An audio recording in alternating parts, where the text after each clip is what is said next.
ঘরে যখন কিছু না থাকে তখন পেটের ক্ষুধাও বেড়ে যায়।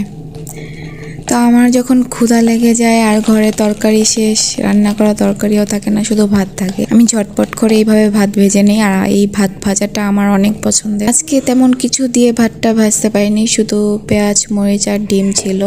এমনিতে অন্যান্য দিন সবজি দিয়েও ভাত ভাজা হয়। আমার কাছে এই ভাত ভাজাটা অনেক ভালো লাগে, আমার অনেক পছন্দের। কার কার এরকম ভাত ভাজা খেতে খুব ভালো লাগে অবশ্যই কমেন্ট করে জানাবেন। আর আজকের ফ্রাইড রাইসটা কেমন হয়েছে, এটাকে তো ইংলিশে ফ্রাইড রাইসই বলে, কেমন হয়েছে অবশ্যই কমেন্ট করবেন। আজকের মতো আল্লাহ হাফেজ।